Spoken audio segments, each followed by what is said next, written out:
नमस्कार, स्वदेश न्यूज की खास पेशकश खबरों के खिलाड़ी में आपका बहुत स्वागत है। मैं हूं आपके साथ ऋषभ राय। रुक करते हैं खबरों की ओर। राष्ट्रीय जनतांत्रिक गठबंधन को लोकसभा चुनाव में 293 सीटें मिली हैं। नरेंद्र मोदी को एनडीए का नेता चुना गया है और सभी घटक दलों ने अपने समर्थन का पत्र सौंप दिया है। अब मोदी तीसरी बार प्रधानमंत्री के रूप में 8 जून को शपथ ले सकते हैं। शपथ ग्रहण समारोह को भव्य बनाने की तैयारियां भी शुरू हो चुकी हैं, जिसमें विदेशी मेहमानों को आमंत्रित किया गया है। इनमें बांग्लादेश, श्रीलंका, भूटान, नेपाल और मॉरिशस के शीर्ष नेताओं के शामिल होने की संभावना है। औपचारिक निमंत्रण आज से भेजे जाने की तैयारी है और इससे पहले 75 देशों ने मोदी को बधाई दी और उन्हें वैश्विक नेता करार दिया है। मुख्यमंत्री डॉक्टर मोहन यादव दिल्ली हवाई अड्डे पर पहुंचे। इस दौरान उन्होंने कहा कि पीएम मोदी ने एनडीए गठबंधन को इतनी बड़ी जीत दिलाकर जिस प्रकार से मौका दिया है, यह हम सब के लिए सौभाग्य की बात है। ऐसे व्यक्ति का मंत्रिमंडल बनाना जिसके लिए दुनिया के सभी नेताओं ने अपनी प्रतिक्रिया दी है, यह सबको गौरवान्वित करने वाली बात है। मुझे प्रसन्नता है कि वे शपथ लेने जा रहे हैं।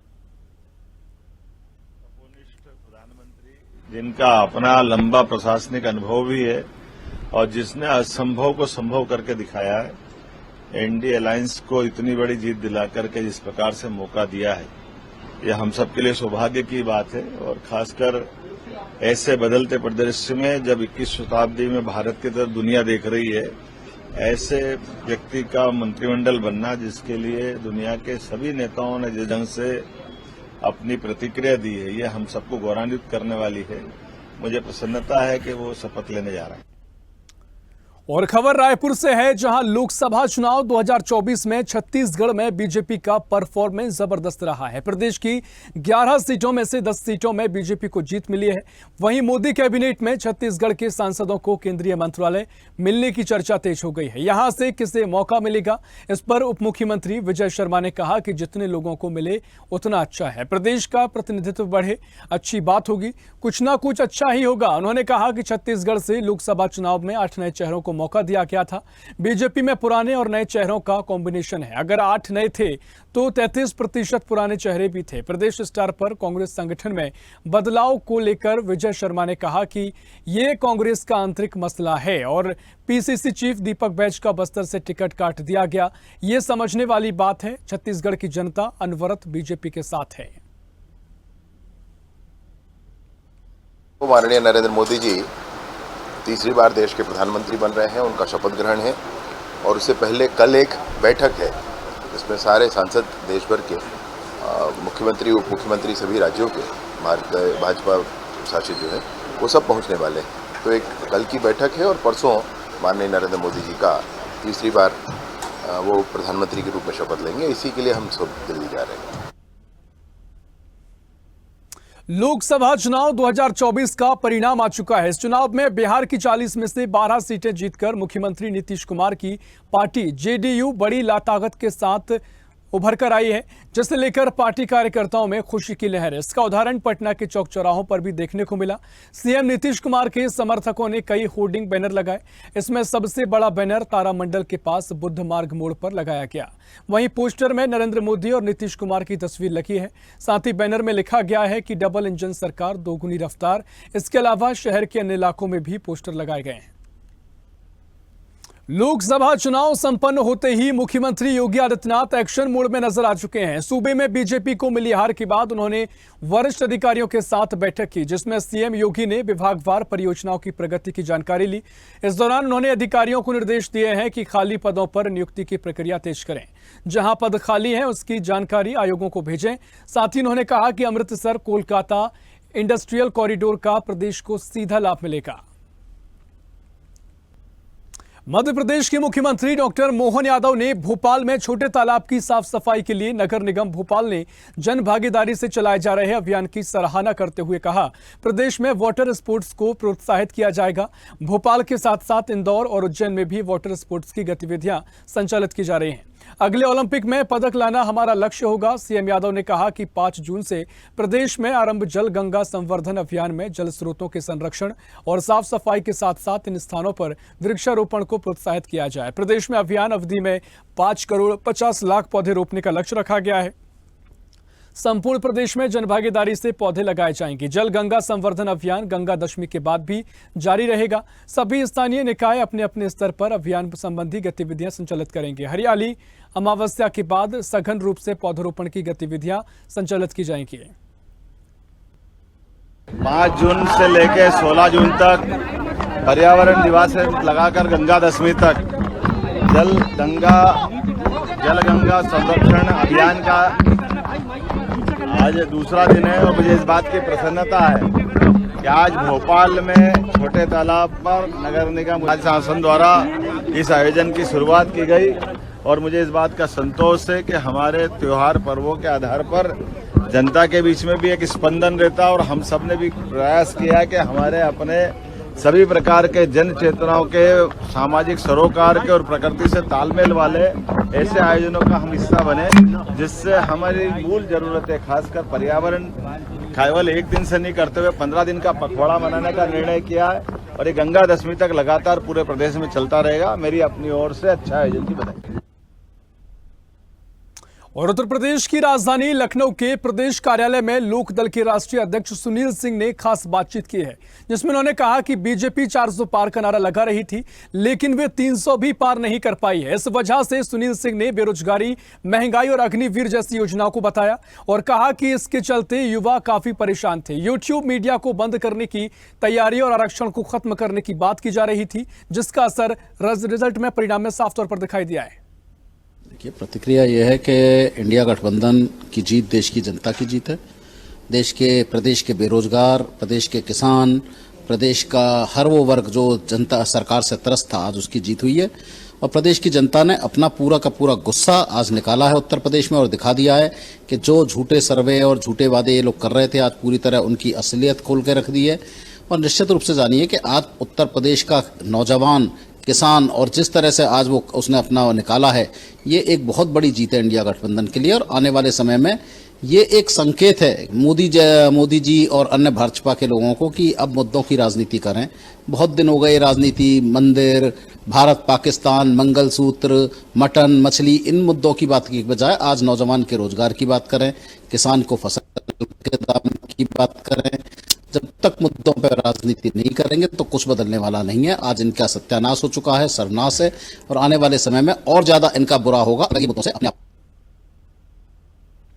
और समाजवादी पार्टी के राष्ट्रीय अध्यक्ष अखिलेश यादव ने लोकसभा चुनाव के परिणाम को लेकर कहा कि उन्होंने उत्तर प्रदेश की जनता ने अपने मुद्दों को लेकर वोट दिया है। यूपी में बीजेपी की बड़ी हार हुई है। सवाल सरकार बनने या नहीं बनने का नहीं है, सरकारें तो बना करती हैं और गिरा करती हैं।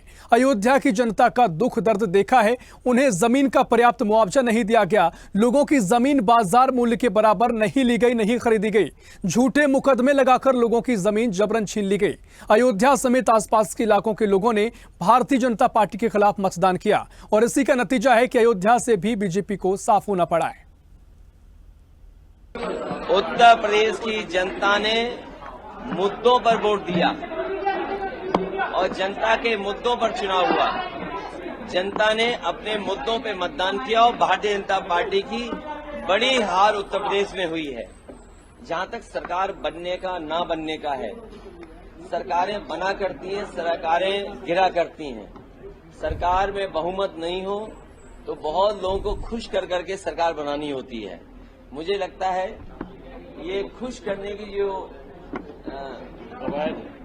कदम चल रहे हैं, खुश करने के लिए जो फैसले हो रहे हैं, अयोध्या की जनता का दुख दर्द आपने भी समय समय पर देखा होगा। उन्हें जो उम्मीद थी वहां की जनता को, जिस तरह के सरकार का कामकाज था, लोगों को मुआवजा नहीं दिया सही जमीन का, लोगों के साथ अन्याय किया, आपने मार्केट की कीमत से जमीनें नहीं ली उनकी। जब लैंड एक्विजिशन करने के लिए आप चले तो आपने दबाव बना करके, झूठे मुकदमे लगा करके उनसे जमीन छीन ली। न जाने कितने व्यापारियों को आपने दुख संकट पहुंचाया जो 100-100 साल। और इटावा में समाजवादी पार्टी के राष्ट्रीय महासचिव शिवपाल यादव ने लोकसभा चुनाव में सपा के बेहतर परफॉर्मेंस को लेकर कहा कि समाजवादी पार्टी ने सभी जाति धर्म का वोट हासिल किया है। समाजवादी पार्टी सर्व समाज को साथ लेकर चल रही है। इस जीत को देखते हुए उत्तर प्रदेश की योगी सरकार को नैतिकता के आधार पर इस्तीफा दे देना चाहिए। साथ ही कहा कि अगर आज की तारीख में चुनाव होते हैं तो उत्तर प्रदेश में अखिलेश यादव के नेतृत्व में समाजवादी पार्टी की सरकार बनेगी। 2024 के चुनाव में जनता जान चुकी थी कि बीजेपी से बसपा मिली हुई है, इसलिए जनता ने बीजेपी के साथ साथ बहुजन समाज पार्टी को भी सबक सिखा दिया है। अयोध्या में बीजेपी प्रत्याशी की हार पर शिवपाल सिंह यादव ने तंज कसते हुए कहा कि हम सब राम को मानने वाले हैं। अयोध्या में इंडिया गठबंधन के सेकुलर प्रत्याशी की भी जीत हुई है। देखिए, आज अगर देखा जाए तो भारतीय जनता पार्टी की उत्तर प्रदेश की सरकार को नैतिक स्तर पर आज इस्तीफा दे देना चाहिए, और इसलिए इस्तीफा दे देना चाहिए इस चुनाव के जो परिणाम आए हैं तो अखिलेश यादव वाली गठबंधन ने पूरी तरह से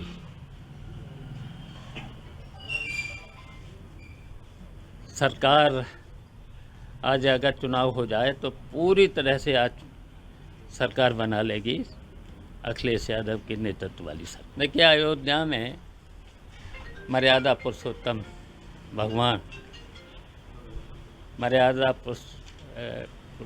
भगवान थे और रहेंगे हमेशा।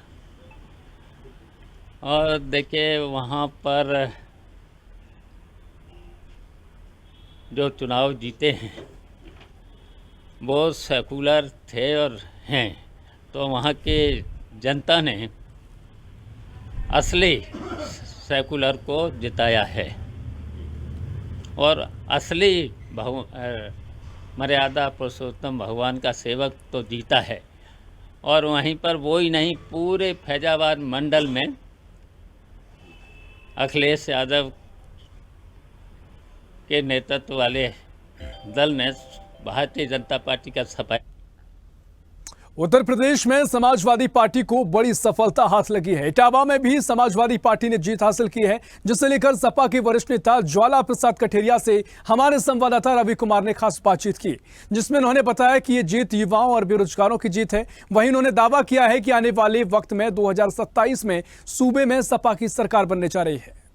इटावा से लोकसभा चुनाव में जो समाजवादी पार्टी से जितेंद्र धोरे सांसद बने हुए हैं, जो कि हमारे साथ बकेवर के वरिष्ठ नेता जो पूर्व में चेयरमैन प्रत्याशी रहे और इस समय सपा से नगर अध्यक्ष हैं, ज्वाला प्रसाद कठेरिया। इनसे जानते हैं कि जो चुनाव में किन मुद्दों को लेकर जो जीत हुई है और क्या कहेंगे। पहले तो आपका और आपके न्यूज़ का मैं धन्यवाद करता हूं।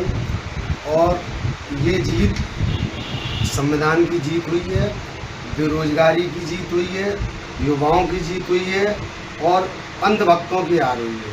किन मुद्दों को लेकर ये जीत है और आगे किन मुद्दों को लेकर जाएंगे?